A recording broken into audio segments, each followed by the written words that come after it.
Ladies and gentlemen, Her Excellency, President of the Republic of Lithuania, Dalia Grybauskaitė. Mesdames et messieurs, Son Excellence Madame le Président de la République de Lituanie, Dalia Grybauskaitė.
Ladies and gentlemen, Mr. Dainius Žalimas, President of the Constitutional Court of the Republic of Lithuania. Mesdames et messieurs, Monsieur Dainius Žalimas, Président de la Cour constitutionnelle de la République de Lituanie.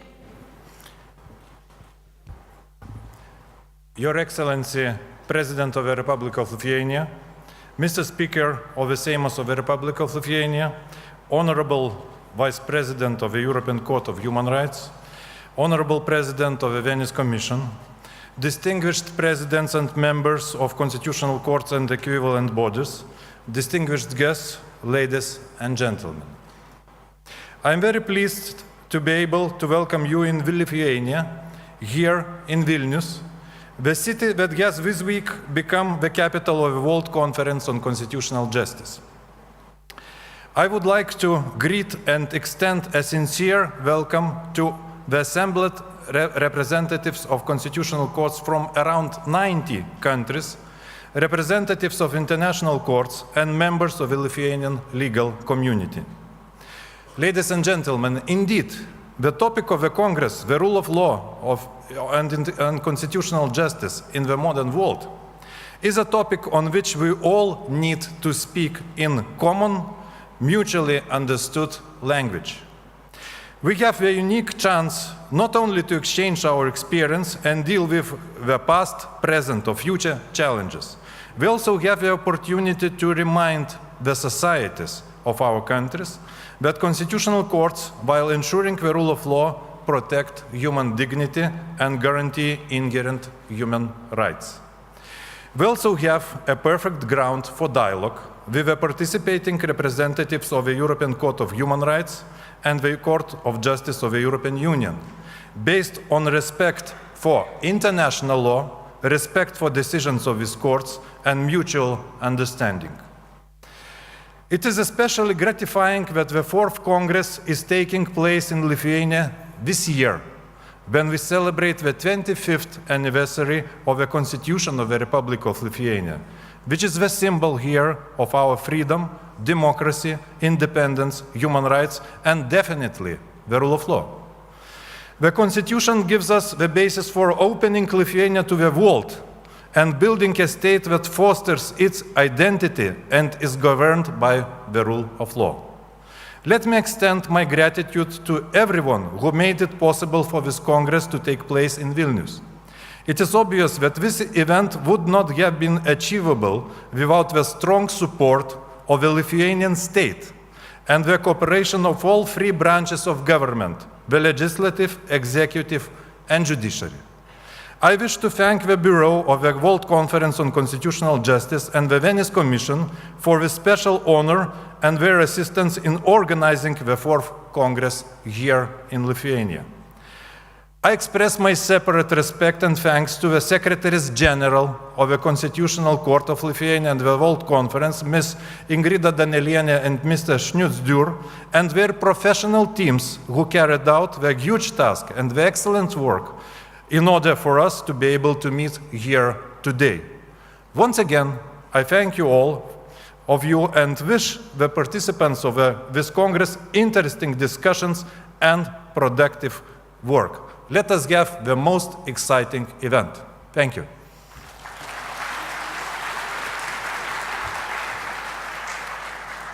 And now, ladies and gentlemen, now please join me in welcoming Her Excellency, President of the Republic of Lithuania, Dalia Grybauskaitė.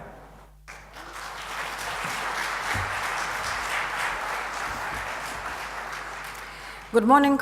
I am very happy that at least the weather is welcoming you also, not only us.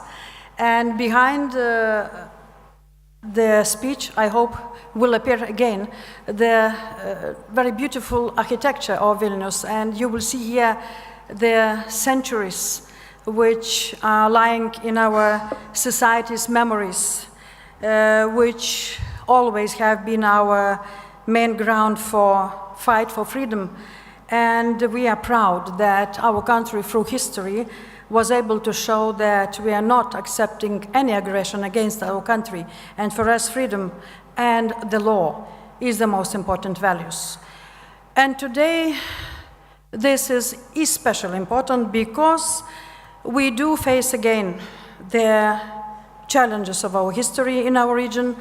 Again, we are frontier between West and not very friendful, enough aggressive East. And this is our challenge, which also reflected on some decisions we made concerning invitations to this Congress. So, honorable guests and ladies and gentlemen, it is a great pleasure to welcome you in our country for the 4th Congress of World Constitutional Justice in our societies. Held here, we are united by one mission: to promote and protect constitutional justice around the world. The essential foundation for the constitutional justice, and by extension, the whole modern civilization, is the rule of law. Even for me, President, I cannot question at all what Constitutional Court is saying. Here in Lithuania, we know the value of the rule of law not only from law books or political declarations. We know it from our experience, as for 5 decades we had been deprived of it. We have been occupied by a brutal totalitarian regime. We know that the rule of law is not a blind reading of legal acts, regardless of their content. The essence of the rule of law lies in values behind these acts. There can be no rule of law, then people are denied their dignity and freedom, or live under the fear of being murdered, tortured, deprived of home, family, or homeland. We also know the price paid for the rule of law. It is thousands of lives of our freedom fighters and dissidents to whom justice and freedom was more valuable than life itself. Today, our determination to protect the rule of law is tested again. In Europe, we are witnessing new attempts to redraw state borders with force. Military aggression in East Ukraine and occupation of Crimea is followed by the attempts to compromise the authority of European Court of Human Rights. Meanwhile, the alleged defense of national and religious identity is carried out by abusing a constitutional court and discrediting its mission to guarantee the rule of law. There is hardly anything more cynical than the use of constitutional justice and constitutional courts in some countries for commission of crimes, for justification of crimes. It is a threat to the very foundation of international order and European security, based on the UN Charter, the Helsinki Accords, and the European Convention of Human Rights. As politicians and judges, we have a special responsibility to protect the principles upon which the rule of law is based. Respect for human rights and democracy is not a subject of compromise. Therefore, we cannot shake the hands and will never welcome those who abuse the rule of law, and those decisions result in thousands of human tragedies. We must support people around the world who strive for freedom, human rights, and democracy today. We owe it to the heroes who sacrificed their lives for justice and liberty in the past, and to our future generations. I believe that the Congress can make their contribution to protection and consolidation of rule of law around the world, peace and security around the world, especially in today's environment, than we're seeing a lot of places in a lot of countries, starting from North Korea, finishing by Zapad exercises on our borders this week. That threats are still present in the world. So Vilnius is welcoming you and proud to host you. Thank you.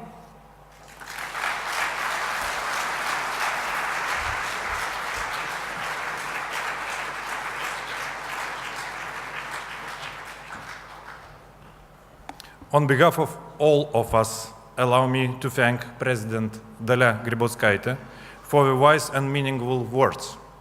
Thank you very much for being here with us to open this significant event.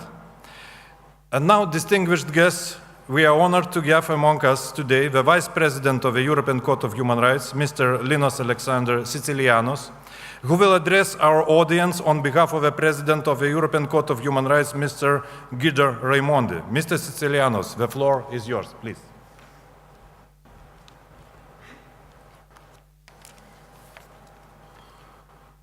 Mr. President of the Constitutional Court, Madam President, ladies and gentlemen, it is an honor for me to participate in the 4th Congress of the World Conference on Constitutional Justice, representing the European Court of Human Rights and President Guido Raimondi.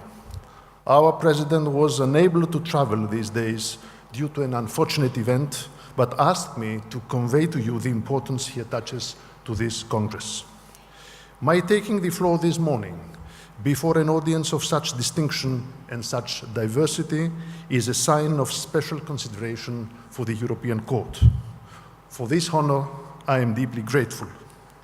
The Strasbourg Court is here today as a guest, of course, and not as a member of the conference, since it is not a constitutional court. Its judges are not vested with constitutional functions. Rather, the European Court is a regional, international court exercising a treaty-based jurisdiction in respect of 47 European states, nearly all of which are represented here today. Notwithstanding these institutional differences, there is a strong and obvious affinity between the European Court and the member courts of the World Conference on Constitutional Justice. Above all, our court shares with you the mandate to protect fundamental human rights. In the broad domain of international law, the protection of human rights lies closest to the domain of national constitutional law. The European Court has time and again underlined the special character of the European Convention of Human Rights as a human rights treaty protecting individuals on an objective basis. End of quotation. Since the earliest days of the Convention, it has been reiterated at Strasbourg that the purpose of the Convention goes beyond the usual treaty function of setting out reciprocal rights and obligations of states. The Convention was drafted to realize the aims and ideals of the Council of Europe and to establish a common public order of the free democracies of Europe with the object of safeguarding their common heritage of political traditions, ideas, freedom, and the rule of law. These aims, ideals, and values are a faithful reflection of those embodied in constitutions, charters, and Bill of Rights throughout the world. In some of its most significant cases, the European Court has invoked the underlying values of the Convention in much the same way as constitutional jurisprudence draws upon the foundational values of the respective political community. This essential commonality between constitutionalism and international human rights law is reflected in a well-known formulation that was first used by the European Court back in 1995 when it described the Convention as a constitutional instrument of European public order. It is an audacious statement affirming that Europe, in its widest sense, has a public order and that it finds expression in the Convention. Going further into the concept of European public order, the relevant to the theme of this fourth Congress, our court has affirmed that one of the core components of the principle of the rule of law. From this, it follows that an arbitrary interference with individual rights, and this applies to all the Convention rights, cannot be tolerated because arbitrariness is the very negation of the rule of law. The case I'm referring to is Aldulimi versus Switzerland. It stands as a landmark ruling from Strasbourg on the question of safeguarding human rights in the context of applying economic sanctions decided by the Security Council of the United Nations. The issue appeared to be one about the conflict of norms and the hierarchy of norms in the international legal order.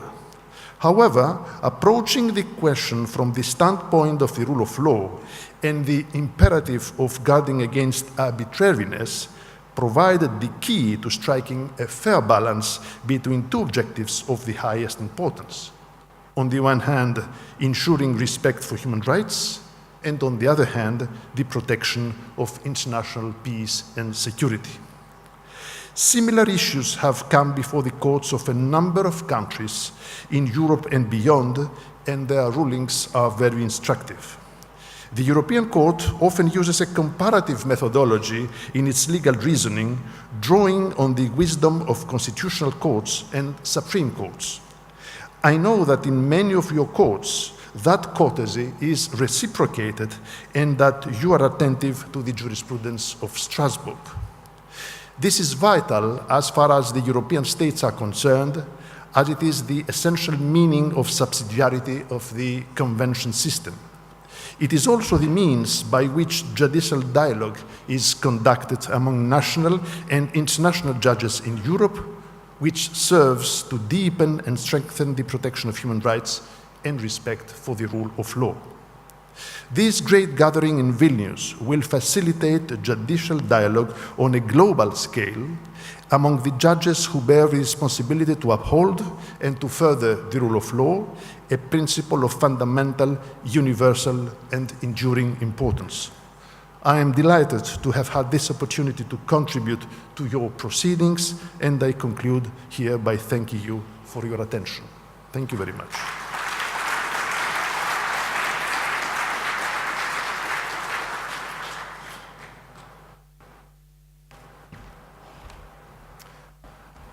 Thank you very much, Mr. Sicilianos. And now, ladies and gentlemen, allow me to introduce to you Mr. Gianni Buchicchio, the President of the Venice Commission. Mr. Buchicchio, I ask you to please join me on the stage, please.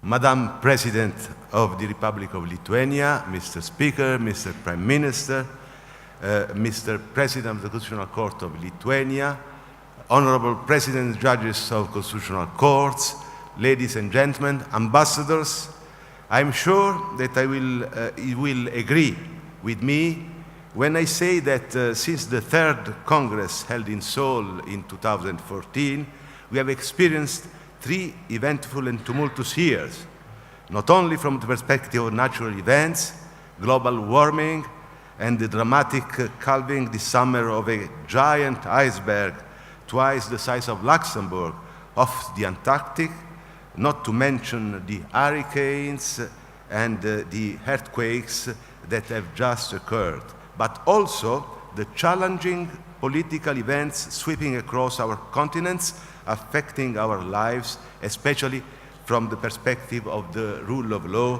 and constitutional justice. You might disagree with me when I say that it seems to me that the world is facing one of the greatest challenges to the rule of law and constitutional justice since the Second World War, at least from the Western European perspective. But I will stand my ground and add that these are interesting times that we live in. And what better time than these interesting times to meet here in Vilnius for the 4th Congress of the World Conference on Constitutional Justice. Ladies and gentlemen, let me begin by thanking our host, the Constitutional Court of Lithuania, as well as the Lithuanian authorities for the excellent organization of this 4th Congress of the World Conference. I would also like to extend and join President Žalimas my special thanks to Mrs. Ingrida Danieliene for her tireless work and efforts in the organization of this important event. However, I also have to inform you that not all member courts of the World Conference could be with us today.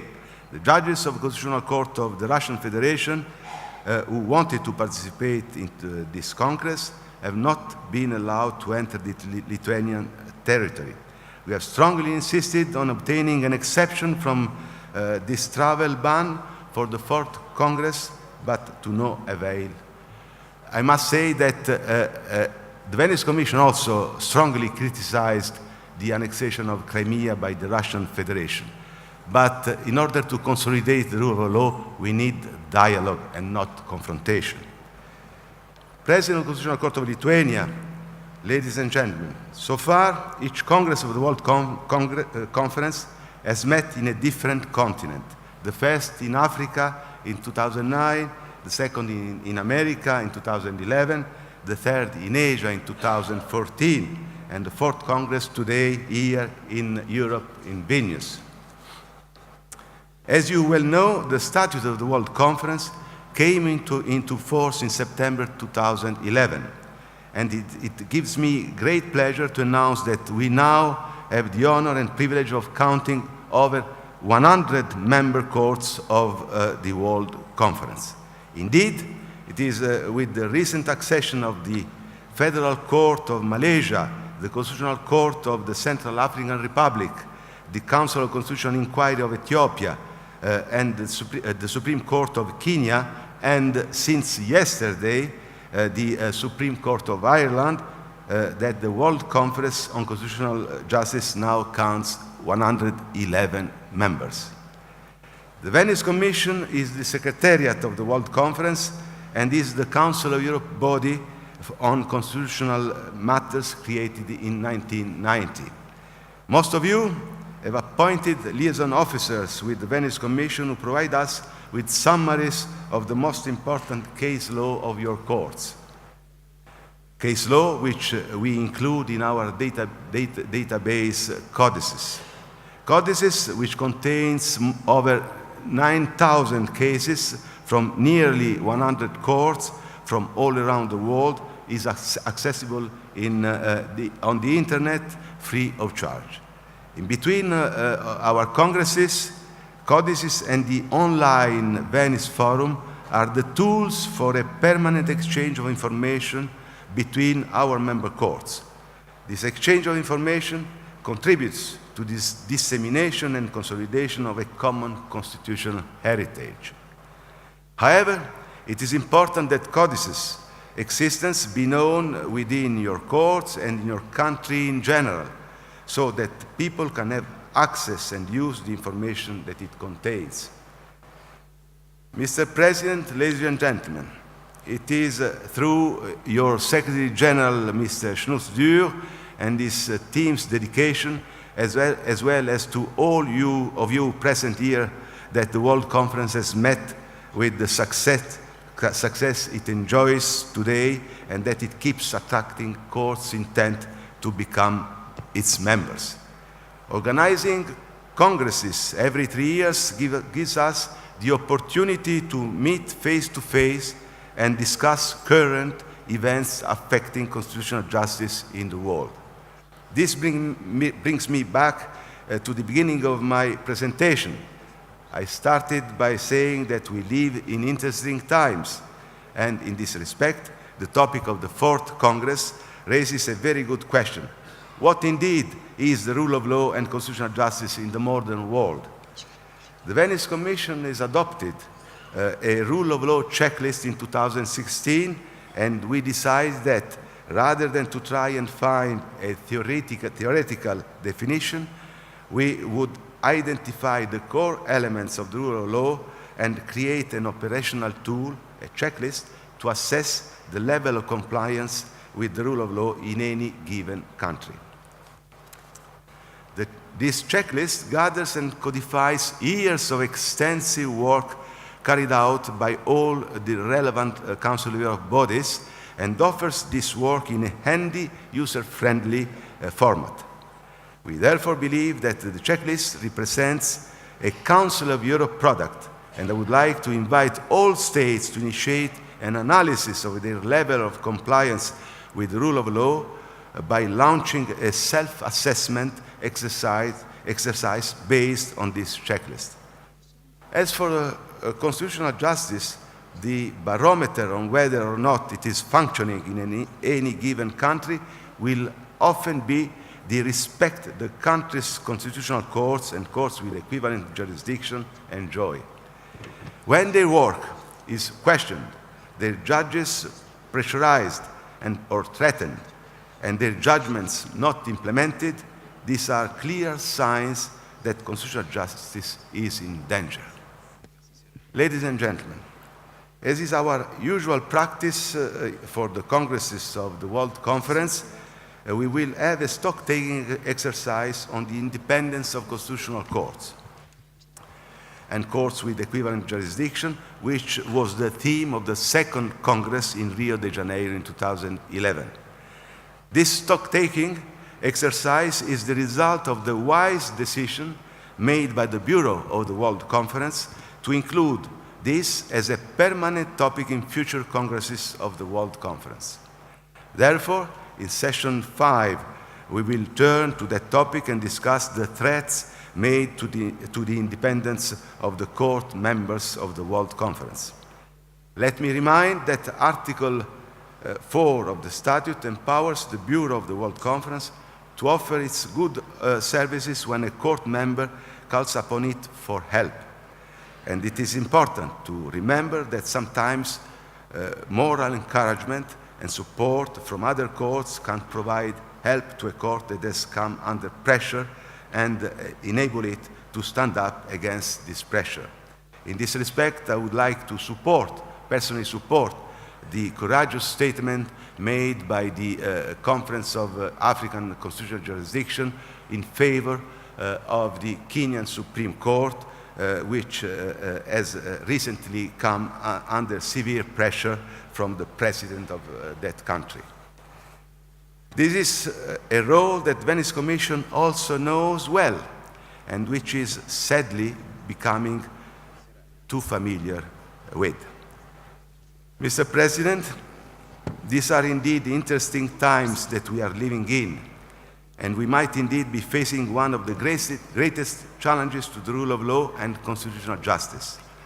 But I strongly believe that it is our duty to take on this challenge and ensure that the rule of law and constitutional justice prevail. It is also by establishing contacts and exchanging information within the framework of the World Conference, and in particular here at our Congress, that we can strengthen our member courts. And I would like to begin by inviting each and every one of you to take on the challenge today and tomorrow to try and meet at least 3 people from courts of different countries while you are here. Thank you very much for your attention.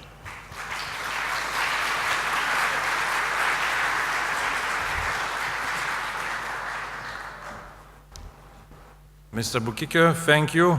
And I would like to once again thank all the distinguished speakers of today's ceremony. I now ask everyone to remain in their seats for the final part of the opening ceremony, that is the official photo session. Please.